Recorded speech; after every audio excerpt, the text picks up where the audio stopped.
ఏం జరుగుతూ ఉన్నది? నిన్న బనకచర్ల మీద పెట్టినటువంటి ఈ పవర్ పాయింట్ ప్రజెంటేషన్లో రేవంత్ రెడ్డి గారు చెప్పినటువంటి మాటలేంటి, దాని వెనకాల ఉన్నటువంటి ఉద్దేశం ఏంటో ఒకసారి చెప్పుదాం. అయితే బనకచర్ల మీద పెట్టినటువంటి దాంట్లలో నిన్న ఆయన మాట్లాడుతూ ఇక్కడ ఏమంటాడు, దేవాదుల ఎక్కడున్నది, దేవాదుల ఏడున్నది, ఇక్కడ కూడా ఉంటుంది మన క్లియర్, మనం కూడా రాష్ట్రము దేవాదుల ఏడ ఉన్నది అని చెప్పేసి నా చెప్పడం జరిగింది. ఇగో చూడండి, దేవాదుల గోదావరి బేసిన్లోనే ఉన్నదా, బనకచర్ల ఎక్కడున్నది, ఏ బేసిన్ కిందికి వస్తుంది, నల్లమల తెలంగాణ రాయలసీమన, ఇవి బనకచర్ల పైన ఎంపీల సమావేశంలో ముఖ్యమంత్రి రేవంత్ రెడ్డి అడిగినటువంటి ప్రశ్నలు. ప్రాజెక్టులపై అవగాహన రాహిత్యం తేటతెల్లం, కనీసం ప్రిపరేషన్ లేకుండా కీలక సమావేశం, రాష్ట్ర నదులు ప్రాజెక్టులు అడవులపైన సీఎం అడిగిన ప్రశ్నతో విస్తుపోయినటువంటి అధికారులు, సోషల్ మీడియాలో విమర్శలు, లైవ్ నిలిపివేత, రేవంత్ నేట మా కాళేశ్వరం మాట, కాళేశ్వరానికి అడ్డం పడుతున్నారని వ్యాఖ్య. ఏం అనిపిస్తలేదా రేవంత్ రెడ్డి గారు? కొంచెం కూడా గింతత్త కూడా ఏం అనిపిస్తలేదా? ఇగో ఇట్లా ఆయన మాట్లాడడం జరిగింది ఇవన్నీ అంశాలని. అయితే ఇక్కడ మీకు ఆ బయట కూడా చూపిస్తా ఆయన మాట్లాడింది. ఈ ధవళేశ్వరం ఆనకట్ట, సో ధవళేశ్వరం బ్యారేజ్ తర్వాత బ్యారేజ్ కింద కన్వర్ట్ చేశారు. దీని కింద కూడా మనకి 223 టీఎంసీ యూటిలైజేషన్ ఉంది. కానీ పోలవరం ఏదైతే 484.5 టీఎంసీలు క్లియరెన్స్ ఇచ్చారు, ఈ 2223 టీఎంసీలో దాంట్లోని అంతర్భాగం. So Polavaram part of the కింద రెండు చేశారు. సో గేట్వే ప్రాజెక్ట్ కి అదే టర్మినల్ ప్రాజెక్ట్ కింద యూటిలైజేషన్ ఫ్యాక్టర్ లో మనకి కనిపిస్తుంది.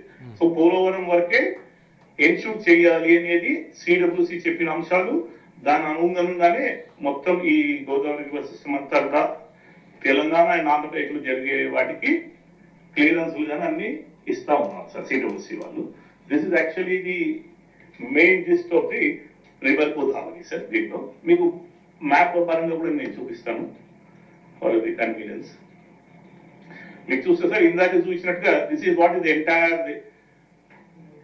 గోదావరి బేసిన్ ఇన్ ది ఎల్స్టర్ స్టేట్ ఆఫ్ ఆంధ్రప్రదేశ్. అంటే ఇప్పుడు ఉన్న తెలంగాణ భాగం ఇక్కడ, ఇప్పుడు ఇది ఆంధ్ర భాగం సార్, కింద భాగం లోయెస్ట్ భాగం. సో దీంట్లో మీరు గమనిస్తే సార్ నేను అక్కడ చెప్పినట్టుగా ఇది మనకు మెయిన్ రివర్ గోదావరి. దీంట్లో ఇక్కడ ఎస్ఆర్ఎస్పి ఉన్నది, సదర్మట్ ఉన్నది, ఎల్లంపల్లి ఉన్నది, మనకి తుమ్మిడిహెట్టి ఉన్నది, దీని ప్రాణహిత దేవనకోసకి చిన్న కాళేశ్వరము, ఇది ఒకటి ట్రిబ్యూటరీ వచ్చి ఇంద్రావతి రివరు, ఇక్కడ ఏడుగడ్డ అన్నారం సుందిల్ల, దీని కింద వచ్చి మనకి Sitarama and Sitamma, Sitarama lift scheme Sitamma అనేది ఉంటుంది. ఎగున మనకి సమర్థ సాగర్ ఉంది. దేవాదులు ఎక్కడ నుంచి దేవ సమర్థ సాగర్ కొంచెం మీకు ఏం వచ్చారా ఎలా చేయాలి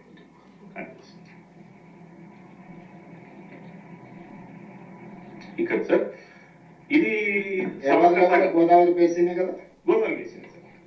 సమ్మక్క సాగర్ ఎగువన రైట్ బ్యాంక్ లో మనకి జేసీఆర్డీఎల్ నడి గోదావరి మీద ఉన్నటువంటి ప్రాజెక్టు గోదావరి బేసినా కాదా అని తెలియదు. మీరు ఆడ కూర్చొని వింటున్నారు, పాట అని చెప్తుంటే వింటున్నట్టుగా వింటున్నారు, పాట అని చెప్తే వింటున్నట్టుగా వింటా ఉన్నారు మీరు. ఇది మీ అవగాహన. తర్వాత ఇక ఇగో ఇవేంటివి, ఆ బనకచర్లకు సంబంధించి అంటే మిగులు జలాలకు సంబంధించినటువంటి మినిట్స్ అప్పుడు అపెక్స్ కమిటీలో 2016, 2017, 2016లో రెండు రాష్ట్రాల ముఖ్యమంత్రులు, తెలంగాణ రాష్ట్ర ముఖ్యమంత్రి కేసీఆర్ గారు, ఏపీ ముఖ్యమంత్రి చంద్రబాబు నాయుడు గారు ఇద్దరు కలిసి అపెక్స్ కమిటీలో మాట్లాడుకొని మిగులు జలాల మీద ఒక అవగాహనకు వచ్చారని చెప్పేసి ఆ లెక్కలు మాట్లాడడం జరిగింది. 2019లో సో ఇద్దరు కలిసి ఒక అవగాహనకు వచ్చారు, అప్పుడే ఒప్పుకున్నారు, మిగులు జలాల మీద అప్పుడే ఒప్పుకున్నారు అని చెప్పేసి ఈయన మాట్లాడడం జరిగింది. దీని వెనకాలన్నటువంటి అసలు ఉద్దేశం ఏందో ఇప్పుడు మీకు చెప్పేటువంటి ప్రయత్నం చేస్తా. అంటే చంద్రబాబు నాయుడు గారికి ఒక హింట్ ఇస్తా ఉన్నారన్నమాట ఆయన. అసలు ఈ పవర్ పాయింట్ ప్రజెంటేషన్ కంటే మొన్న రామానాయుడు, ఆయన పేరు ఏపీ నీటిపారుదల శాఖ మంత్రి, ఆయన ఆల్రెడీ ఇచ్చింది ఇదే పవర్ పాయింట్ ప్రజెంటేషన్, సేమ్ యాస్ట్ ఇది. ఇలా వీళ్ళు ఏం చెప్పారో గదే వాళ్ళు చెప్పడం జరిగింది. సహకరించడానికి తెలంగాణ రాష్ట్రం నష్టపోతుంది, దాన్ని సహకరించడానికి మేము వచ్చినాం. మరి మళ్ళీ రాజకీయం మొదలు పెడితే రాజకీయ ఉద్దేశం రతనాలసీమగా మార్చడానికి సహకరిస్తాం, రెండు రాష్ట్రాల అభివృద్ధికి చేస్తాం. ముఖ్యమంత్రి కె చంద్రశేఖరరావు గారికి నగర్లో అన్న ఇది తెలంగాణ ప్రయోజనాలను దృష్టిలో పెట్టుకొని ముఖ్యమంత్రి గారు కృష్ణా బ్యారేజ్ నుంచి శ్రీశైలం నుంచి అక్కడి నుంచి వస్తే తెలంగాణకు నల్గొండ మహబూబ్ నగర్ ఉపయోగం అవుతుంది, ఆ ద్వారా చెప్పారు కదా. దానికి ఇప్పుడు ఇది పార్టీ మీటింగ్ కాదన్నా, ఇది అధికారుల మీటింగ్. దాంట్లో మేమందరం సహకరించడానికి తెలంగాణ రాష్ట్రం నష్టపోతుంది, దాన్ని సహకరించడానికి మేము వచ్చినాం. మరి మళ్ళీ రాజకీయం మొదలు పెడితే రాజకీయ ఉద్దేశమే.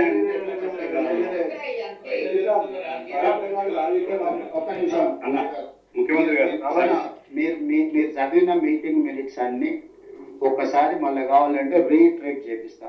మీరు ఎన్ని విషయాలు ప్రస్తావించి మేము సపోర్ట్ చేస్తున్నాం కదా సార్. ఇది నేను కౌంటర్ ఆర్గ్యుమెంట్ చేయడానికి చెప్పడం లేదు. దీని అంశాలను మీ ముందర పెడితే ఎట్లా ముందుకు వెళ్ళాలనే సూచన కోసమే ఇది.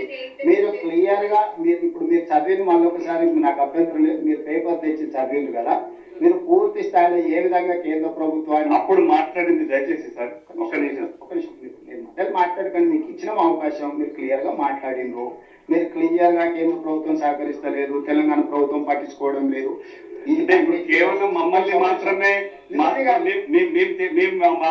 కేసీఆర్ గారు ఖచ్చితంగా ఒప్పుకున్నారు. దేనికి ఒప్పుకున్నారు? వయా కృష్ణా నది నుంచి శ్రీశైలం సాగర్ నుంచి తీసుకపోతే నల్గొండ జిల్లాకి మహబూబ్నగర్ జిల్లా కూడా తెలంగాణ ప్రయోజనాలను దృష్టిలో పెట్టుకొని మాట్లాడిందే. దాని తప్ప ఇప్పుడు మళ్ళీ వేరే విధంగా మాట్లాడి డైవర్ట్ చేస్తే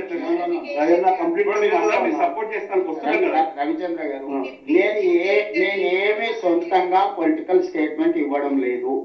ఆ రోజు జరిగిన చర్చల సారాంశము ప్రధానంగా తెలంగాణ రాష్ట్ర సమితి సొంత పత్రిక నమస్తే తెలంగాణలో ఏ అంశాలు రాసిందో ఈ సందర్భంగా, ఎందుకంటే మీరు చాలా విషయాలు ఇక్కడ నుంచి ముందుకు ఎట్లా అనే దాని మీద అది ఇట్లా ఆయన మాట్లాడుతుంటే రవిచంద్ర గారు కూడా చెప్పడం జరిగింది. ఎవరు? బీఆర్ఎస్ రాజ్యసభ సభ్యులు. అయ్యా మీరు ఇలా చెప్తా ఉన్నారు కేసీఆరే ఒప్పుకున్నాడు అని చెప్పేసి. కేసీఆర్ ఒప్పుకున్నటువంటి పర్సెప్షను అప్పుడున్నటువంటి ఏంటిది అంటే, అక్కడ గోదావరిని తీసుకొచ్చి శ్రీశైలము నాగార్జున సాగర్ నింపుకొని ఇటు నల్లగొండ ఉమ్మడి జిల్లాకి, అటు పాలంబూరు ఉమ్మడి జిల్లాకి నీళ్ళు ఇచ్చుకోవచ్చు. అలాగే ఆ నీళ్ళు ఇంకా మిగులుగా ఉంటే కృష్ణా బేసిన్కి ఆంధ్ర రాయలసీమకు తీసుకుపోవచ్చు, దాంతోపాటు పెన్నా నదికి కూడా తీసుకుపోవచ్చు అని చెప్పేసి ఆ రోజు కేసీఆర్ గారి ప్రపోజల్ ఏంటిది? ఈ గోదావరి నది మీద ఉన్నటువంటి 969 టీఎంసీల నీళ్ళని మనం పూర్తి స్థాయిలో వాడుకున్నాక మిగులు జలాలు ఉన్నప్పుడు వాడుకోవాలని. ఇంకా ఇప్పుడు మనం ప్రెస్ మీట్ దగ్గరికి పోదాం ప్రజలారా. ఇది రెండిట్లలో ఉన్నటువంటి వ్యవహారం.